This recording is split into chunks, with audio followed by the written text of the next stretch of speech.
benvingudes a la taula rodona de literatura juvenil de misteri al Festival Vilassar de Noir. Jo sóc la blogger i booktuber Misha i estic encantada de ser avui aquí. En primer lloc perquè el festival ha reservat un espai per la literatura juvenil, això sempre és de celebrar, i en segon lloc perquè, tot i el terrabastall que vivim, s'ha pogut emetre encara que sigui online. M'acompanyen per conversar sobre misteris juvenils els escriptors Emili Bayo i Toni Cotet. Bon dia i bona hora. Hola, molt bones. Hola, bon dia. La vostra passió per l'escriptura us ha valgut premis com ara el Gran Angular de Literatura Juvenil, en el teu cas, Emili, i Toni, el Premi de Narrativa Juvenil dels Premis Literaris Ciutat de Badalona. Però, a més, us uneix la vostra professió com a docent de secundària. Per començar, jo crec que els joves en si ja som un misteri, oi? Així que segur que l'estar en contacte amb ells us ha servit d'inspiració per escriure les vostres històries? Pot ser? Jo crec que si no fos docent, si no fos professor de tercer i quart d'ESO, que és el meu cas, no crec que fes literatura juvenil, perquè és un pou d'anècdotes, és conviure amb nois i noies durant 6-7 hores cada dia. Si a més ets tutor, doncs t'expliquen els problemes, et diuen què els ha passat, com estan a casa. Tot això, nosaltres com a escriptors, ens sembla que anem agafant, anem esponjant-nos i això és un material de primera qualitat. Per tant, en el meu cas, si jo no fos professor de secundària, segurament escriuria altres coses, però la literatura juvenil no la tindria tan apamada com ara. Estàs d'acord, Emili? Sí, i tant. Nosaltres tenim informació privilegiada a dojo, no? I és veritat que, a més, l'estar tan a prop dels nois joves, nois i noies joves, no només coneixes les seves inquietuds, les seves dèries, sinó també tot aquell territori fosc que en aquella època tan conflictiva remenen els joves i els adolescents. I per tant, això, tens un material molt sucós per intentar explicar el seu món. A més, ja com a salut mental, també a l'estar en contacte amb nois i noies d'aquesta edat, sembla que rejuveneixis, que cada any saps els seus gustos i interessos i això mentalment, no sé si Emili, ens va molt bé. I tant, i a més contaminen entusiasme, que de vegades això els adults, els que ja són molt veteranos, doncs ens va molt bé. M'encanta. De fet, m'imagino que deu tenir 1000 anècdotes per explicar després de tants anys al món de la docència. Ara que estem així en confidència, que no ens escolta ningú, us animeu a explicar-nos alguna anècdota així esbojarrada o curiosa que us hagi passat? Tant com esbojarrada o curiosa, jo puc dir, per exemple, que la meva darrera novel·la adreçada al públic juvenil, que va ser el que es titula el Premi Gran Angular, que és Prop de les bombes, neix justament d'una classe, del comentari d'un sol alumne que, a propòsit d'un treball que estàvem fent, d'un text que estàvem comentant sobre els camps de refugiats de sirians a Turquia, això, doncs això va fer un comentari menyspreador de la situació i d'allà neix la meva novel·la. Intentar utilitzar-la per explicar als joves una situació que és dramàtica i que feia 80 anys s'havia viscut aquí, entre nosaltres. Totalment, és que nosaltres vam ser refugiats. Sí, els nostres avis, molts d'ells van estar en aquesta situació que actualment estan uns que ens semblen que estan en un lloc remot i que no ens afecta per res. I d'aquesta simple anècdota va néixer aquesta novel·la. Perquè de vegades és el que diu, de vegades utilitzem les coses que ens passen allà a les classes, amb els alumnes, amb els que ens diuen, per això, per convertir-lo en matèria literària. Totalment inspirador, sí. I tu, Toni, què ens expliques? A mi, els meus alumnes, que sabien, sobretot els primers anys que escrivia, de fet, jo vaig començar escrivint contes, relats curts, i no eren ben bé per a nanos, eren per adults. Que sigui dit que em sembla que els relats curts és una de les gèneres més complicats d'escriure, Ja vagi per endavant. Però per començar també és allò que diem, has de començar amb peces curtes, això també quan un alumne et pregunta, escolta, Toni, per començar, com ho haig de fer? Primer, això és com si jo fos atleta no començaria amb una marató, començaria primer amb curses més properes i a partir d'aquí aniria tirant, no? Doncs jo amb els meus alumnes valgui dir que moltes vegades, clar, per no haver de preparar-me alguna classe amb algun conte del Monzó o de qui fos, els hi presentava, els hi feia llegir contes meus. D'aquesta manera, què passava? No me'ls havia de preparar, ja els tenia preparats. Aleshores, els alumnes, els hi venia, els hi començava a repartir fulls. Avui us presentaré un conte d'un autor excepcional, el Toni Cotet, i es quedaven tots mirant-me com dient. I a partir d'aquest moment, clar, jo anava fent, jo els tenia preparadíssims, ja em podien bombardejar preguntes. Una vegada un alumne de la meva tutoria, me'n recordaré tota la vida, de quart C, em va dir, escolta, Toni, puc dir-te una cosa? Es va fer el silenci, perquè a vegades el silenci, no? Quan digues el que vulguis. Escolta, ja està bé que ens enviïs contes teus. Tu no series capaç de fer una cosa... Per què no fas una novel·la ambientada en la nostra classe, en la nostra tutoria? Uau, si et va llançar el repte directament. Em va llançar el repte. I jo em vaig quedar allò 2 o 3 segons, que 2 o 3 segons enmig d'una aula amb silenci... És una eternitat. És una eternitat. I vaig pensar, doncs, potser té raó. I així va ser com es va gestar la meva primera novel·la i després de l'ESO, què? Que justament parla de l'últim trimestre d'un grup que és de quart d'ESO, amb el que passa, amb un viatge a final de curs, etc. O sigui que això va ser com... em va esperonar molt i va ser per culpa d'aquell alumne que encara me'n recordo del nom i del cognom. Uau, si estàs veient això ja saps qui ets. Déu-n'hi-do, és el que dèiem, és el que us deia, els joves com a inspiració, 100%. Doncs, si us sembla, passo a presentar una miqueta els llibres que us fan d'abanderats precisament avui, que són Premonicions, en el teu cas, Emili, i Il·lusions trencades. Premonicions és un best-seller d'Estrella Polar sobre el misteriós món oníric dels somnis i Il·lusions trencades és el segon títol de la prometedora col·lecció Delictes juvenils de llibres del delicte que gira al voltant de la mort d'una jove promesa del futbol. Quina espurna va encendre la metxa de les vostres novel·les? Emili, en el teu cas, ho recordo perquè ho vas explicar al Festival Sant Cugat de novel·la negra, va néixer com un regal al teu fill de 16 anys, oi? Va ser una novel·la pensada pel meu fill, exclusivament, a propòsit també d'una conversa, no? Vaig voler transmetre-li una mena de petita saviesa que el pare regala al seu fill, no? I vaig escriure una novel·la, quan la vaig acabar, la vaig enquadernar, la vaig imprimir, la vaig enquadernar, i el dia del seu aniversari, el dia del 13è aniversari, no, el 13è aniversari, se la va trobar com un regal, allò, amb els altres regals, contra tot pronòstic, perquè jo no sabia com reaccionaria, doncs va obrir, li va fer molta il·lusió, la va llegir, vaig cometre l'error de preguntar-li què t'ha semblat. I després vam decidir què fèiem amb aquella novel·la, si la publicàvem o enviàvem una editorial per publicar-la o no. S'ho va pensar.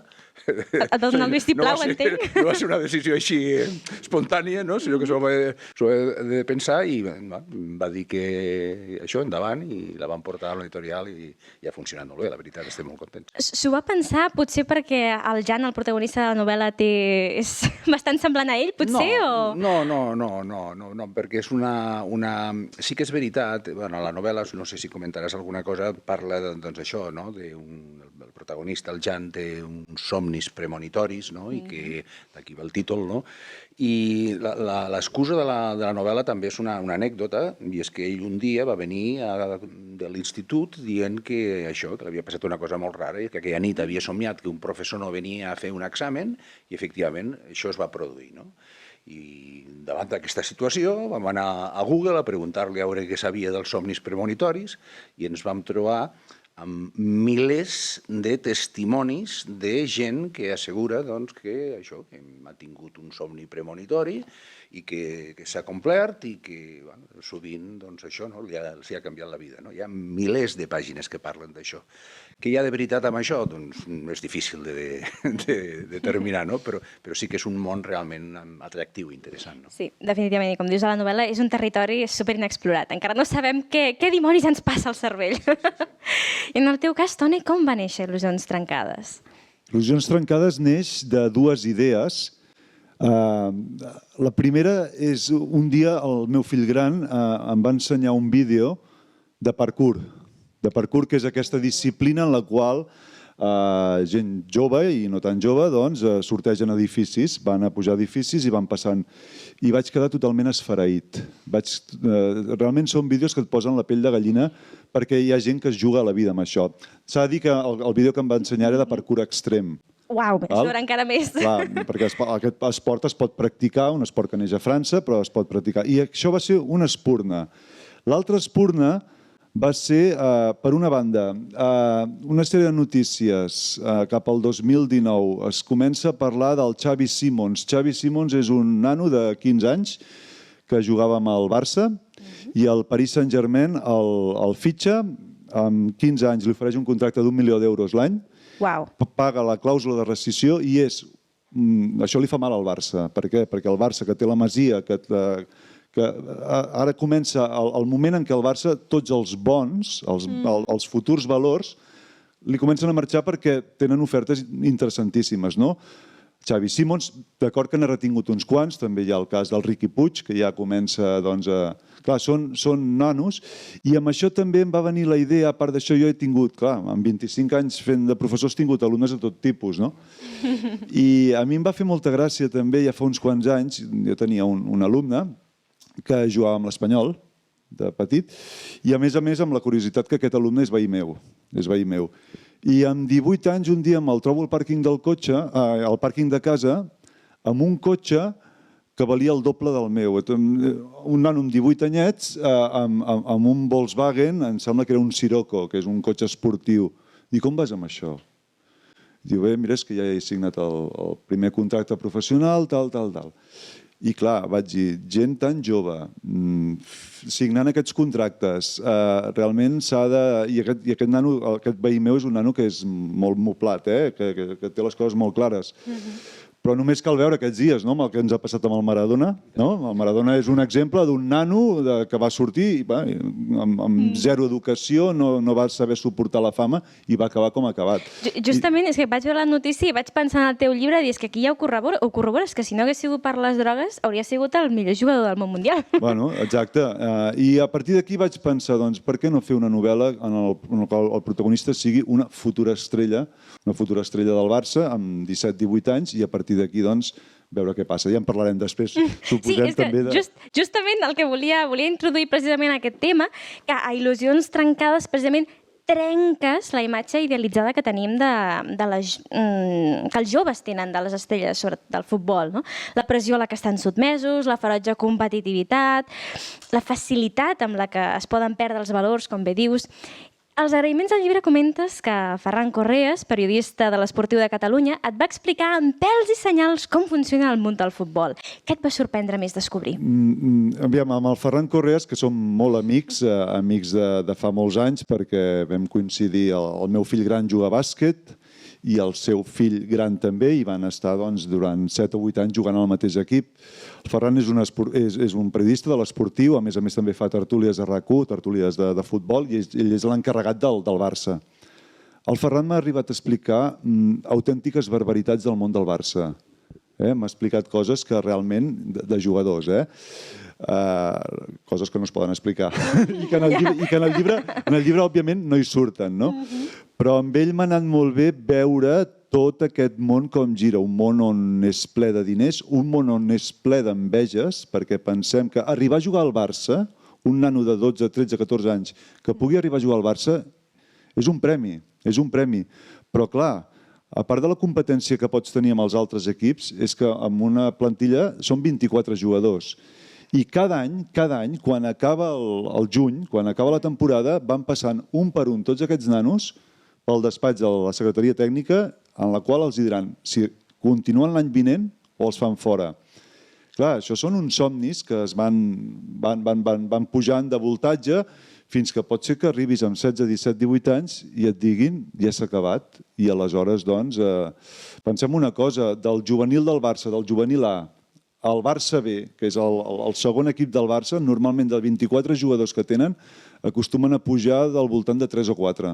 Imagina't. I això vol dir que són nanos amb una formació que tenen, tot i que a la Masia ho treballen molt bé, els que estan a la Masia, però han de patir una pressió molt ferotge, De fet, Emili, tinc entès que tu havies escrit comentari esportiu. No sé si creus que a tots els esports passa més o menys el mateix. Segurament. Jo, sobretot del bàsquet, sobretot el període que el Caprabo Lleida, jo soc de Lleida, va estar a l'ACB i feia uns comentaris al diari Segre.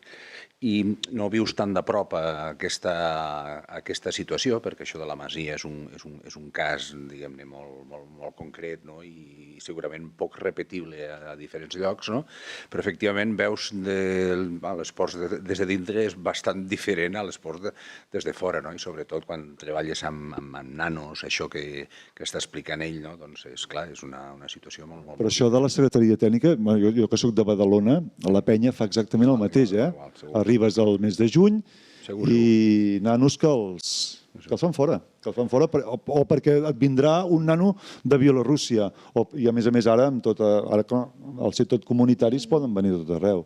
Això fa 15 o 20 anys no passava. No d'aquesta manera, clar. I el que està clar és que la fama és com el poder, que comporta una gran responsabilitat, com deien també els còmics.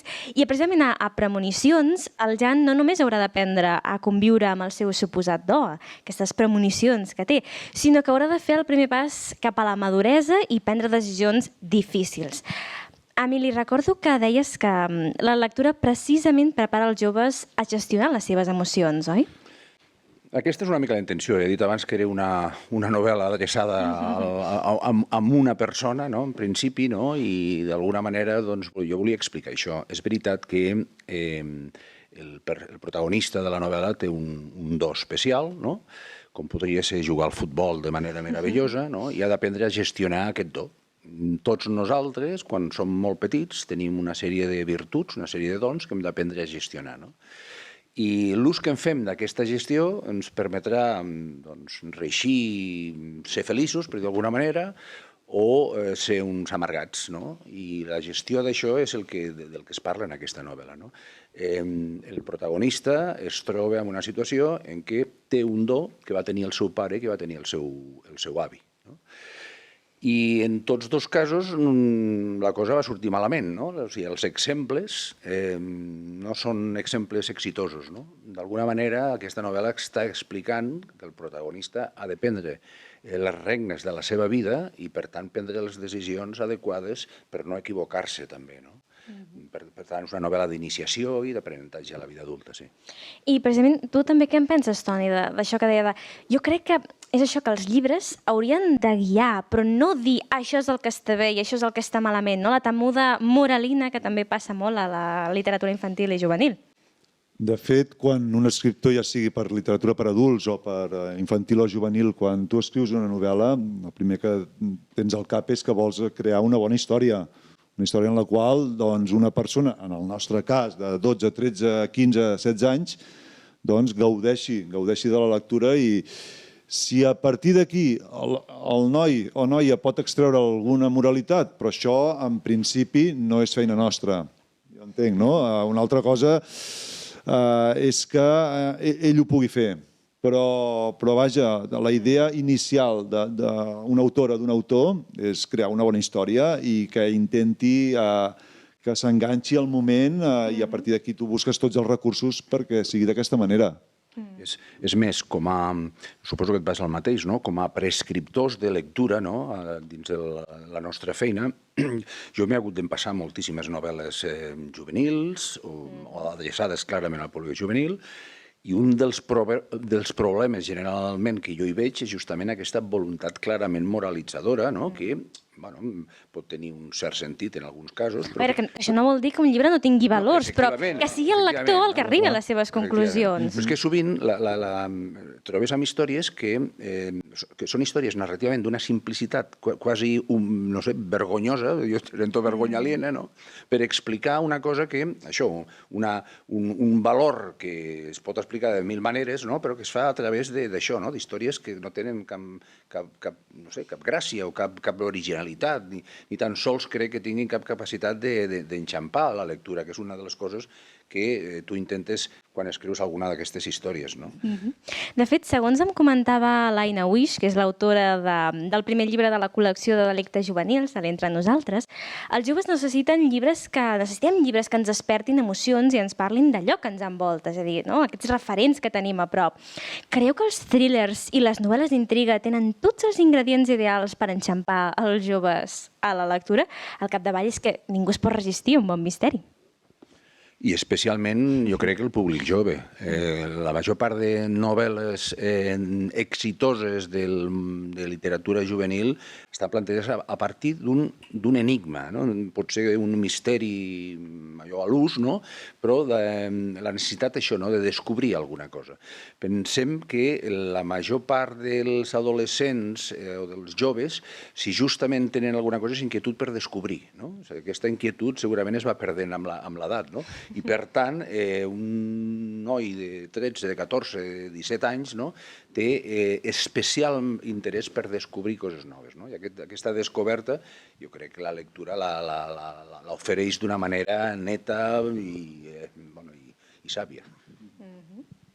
Sí, la veritat és que un bon misteri també, òbviament, els adolescents, a aquestes edats, demanen misteri, demanen unes dosis d'amor, de desamor. Si tot això ho pots fer un poti-poti, doncs molt millor, no? I sobretot que sigui àgil, que la lectura, perquè també estem en un moment en el qual doncs, volen les coses per ara, no? I són lectors molt exigents. I si alguna lectura no els interessa, no són com nosaltres, que nosaltres som lectors adults i pots donar l'oportunitat a un llibre, va, vinga, comencem a llegir-lo, portes 10 pàgines, no m'acaba de quadrar, continuo. El lector jove, amb una pàgina ja en té prou. I diu, això m'interessa o això no. Sí, estic d'acord. Els joves són molt d'extrems, és a dir, potser en una pàgina diu no, però si l'enganxa també és capaç de llegir-se sagues enormes i anar a muerte amb aquella col·lecció. És això, no? Es diu, els joves no llegeixen, no? Depèn. Hi ha alguns que són capaços de llegir-se això, uns totxos espectaculars, no? Això, en qüestió de dies, no? Perquè llibres que desperten passió n'hi ha molts, no? I per tant, el que és lector és molt lector. Fins i tot, quan anem a fer xerrades a instituts, a llocs, els hi preguntes, vosaltres llegiu? I diuen, no llegim. Aleshores els hi acabes donant la volta. Tu estàs llegint molt més que jo. Anem a repassar tots els whatsapps que has llegit al llarg del dia d'avui. Els tuits, els posts d'Instagram. Tot això, sí. I com és que llegeixes això? Per això m'interessa més. El nano és lector si realment troba allò que li agrada. I és el que precisament, Toni, estàvem parlant abans de rècord, abans de començar, que les novel·les juvenils, sí, està molt bé que també hi hagi que parlin això de les inquietuds dels joves, però que al final els llibres no tenen edat, perquè un jove, si enganxa una novel·la de misteri, tingui l'edat que tingui, el pot atrapar. De fet, la major part de les novel·les considerades clàssics de la novel·la juvenil no estaven pensades per a joves, no? Ha estat després, no?, que han tingut èxit entre els joves i s'han convertit en això, amb bestsellers entre el públic jove, no? Però la major part no estaven pensades per ells. I també el cas contrari. També, doncs, els que fem literatura juvenil no ens agrada que ens etiquetin, no? Que ens diguin, no, vosaltres sou els que feu literatura juvenil, com si fos una literatura de segona o de tercera o de quarta divisió. A més, també tu pots ser adult i llegir novel·la juvenil, per què no? Totalment. És això, els llibres per a joves són més aviat llibres que també poden llegir els joves, però que no tenen edat. Exacte. Jo crec que, a més, no només això, sinó que una bona novel·la juvenil, si no suporta la lectura de gent adulta, és que crec que no pot ser una bona novel·la juvenil. És a dir, una bona novel·la juvenil, per davant de tot ha de ser una bona novel·la, no? I una bona novel·la la pot llegir qualsevol públic. Sí, jo sempre m'agrada citar, crec que era el C.S. Lewis, que deia que un llibre infantil no és bo si només agrada al públic infantil. Vull dir, està claríssim. I, de fet, quines novel·les de misteri llegeu vosaltres de joves? N'hi havia algun allò que us feia estar fins a les tantes sota els llençols, amb una llanterna? I creieu que encara enganxarien els joves d'avui? és més difícil, però també una mica... Jo, de molt jovenet, vaig entrar amb les novel·les de l'Agatha Christie i vaig estar llegint Agatha Christie, no sé, suposo que 2 o 3 anys, i un darrere l'altre, sense aturador, no? O sigui, una col·lecció immensa que hi ha tota la bibliografia. Jo sempre me la vaig empassar tota. Ara sóc incapaç de recordar res, però sí, un darrere l'altre. Tots hem passat la fase Agatha Christie, si no l'heu passat, l'heu de passar. A mi em va passar el mateix amb Los Cinco i Los Siete Secretos, també, no? Que eren... tot i que, clar, i fa pocs anys van treure una reedició i em vaig comprar algun per veure'ls i me'ls vaig llegir. I bé, tot i que estilísticament, doncs, a l'Enid Blyton deies que... Però allò que continuaves llegint dient, no, o sigui, tramava molt bé el misteri, no? La illa aquella misteriosa, que em sembla que va ser el primer títol, no? Los Cinco en la... Bueno, t'ho dic en castellà perquè en aquella època teníem... Sí. Després, jo també he fet l'esforç mateix, no?, de rellegir algun d'això de més adult, per això, per si es podia continuar recomanant a la gent jove. I, bueno, vam notar una certa distància, no? Primer perquè eren llibres molt senzills, d'una simplicitat considerable. Tenien com l'estructura que es anava repetint. Efectivament. I jo crec que també és un dels problemes en general de la literatura juvenil, no?, que es basa en uns esquemes molt senzills i es van repetint contínuament, no? I bona part de les novel·les, quan tens una mica d'experiència, als joves segurament no els hi passa, no? Però al lector, diguem-ne, adult, que ha llegit moltes d'aquestes, dius, hòstia, m'està reproduint una altra vegada la mateixa novel·la que he llegit 1000 vegades, no? I crec que això és un problema en general d'una part de la narrativa juvenil, sí. Totalment. Doncs sí, jo haig de reconèixer que vaig heretar tota la col·lecció de Los Cinco del meu pare. I és això, em sembla que vaig llegir 3 o 4 i ja vaig parar perquè és això, era sempre el mateix. I dius, llegit un, ja els has llegit tots, no? Però sí, totalment. Doncs parlant precisament del procés creatiu, de com s'escriuen les novel·les, a Premonicions, un dels protagonistes explica quins són els passos que cal seguir per fer de detectiu. Però crec que aquestes 3 regles també es poden aplicar al procés d'escriure una novel·la. Diu, primer has de saber quins objectius vols assolir. Segon, has de planificar amb molta cura els passos que has de fer. I tercer, els has d'executar de la manera més ràpida i precisa i que suposi el mínim risc possible. I esteu d'acord com a escriptors?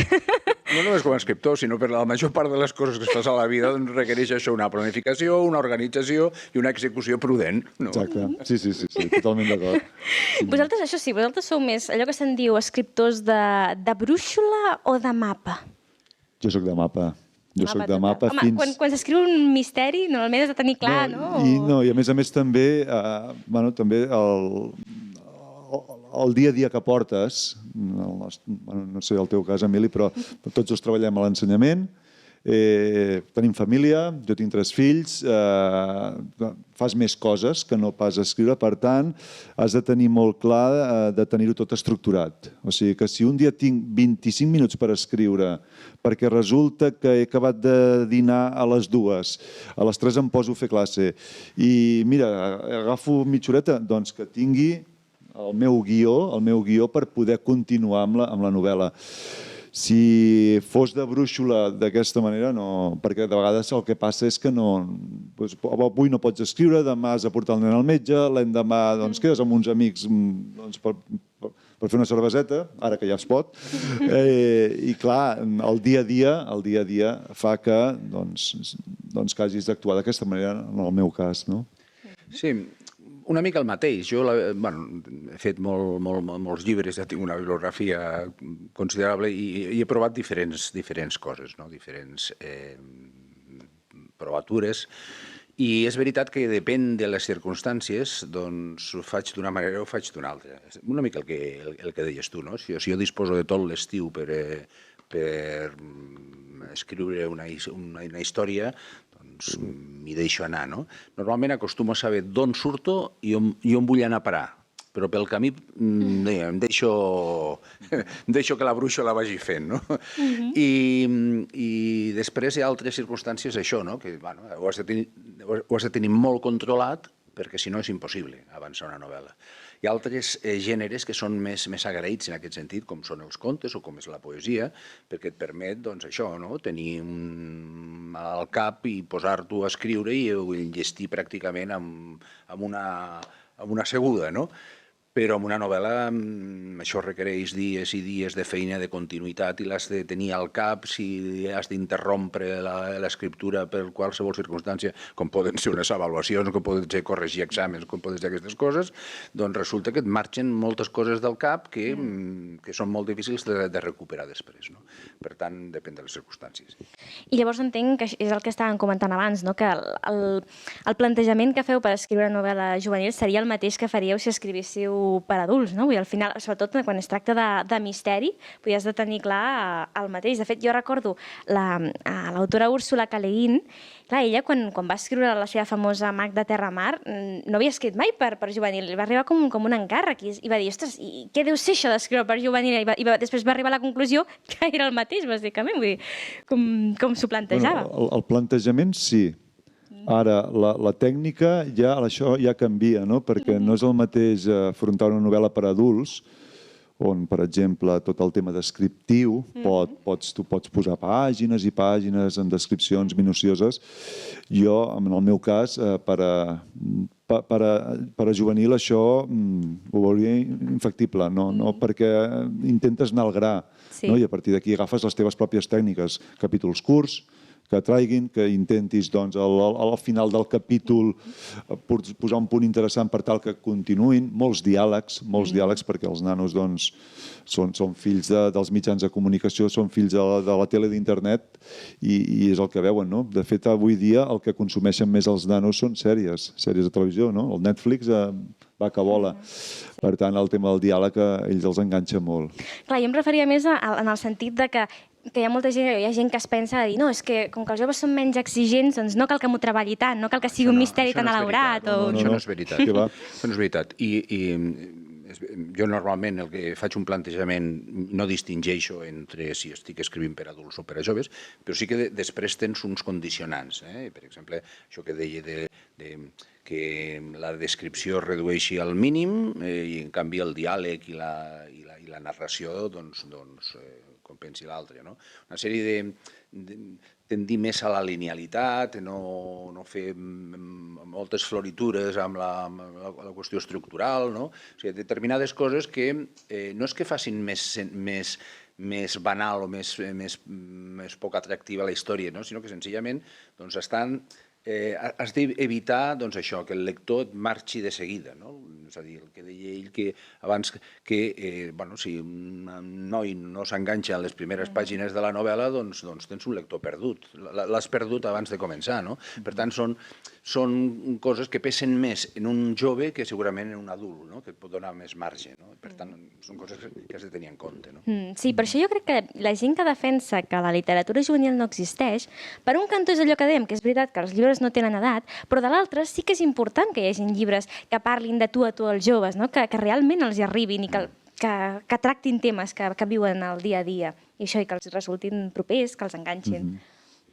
I més que temes, que també segurament, que històries que faciliten una identificació, és a dir, un noi sobretot està explorant el món, està buscant, aleshores que a través dels personatges que llegeix trobi una experiència del món és la manera, diguem-ne, de conduir-los cap a una lectura gratificant i rica.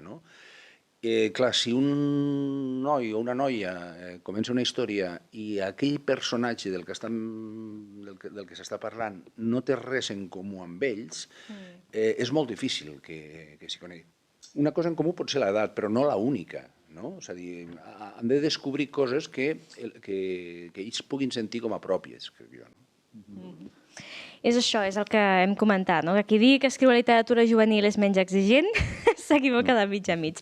I, de fet, arreu del món, els llibres per joves encara pateixen censura, i això ho trobo terrible. Emili, Toni, vosaltres que tracteu temes complexos com són la mort, les drogues, creieu que estem aconseguint trencar tabús a la literatura juvenil? Depèn de quin editorial. Hi ha coses que quan tu envies un manuscrit ja saps que et poden retocar.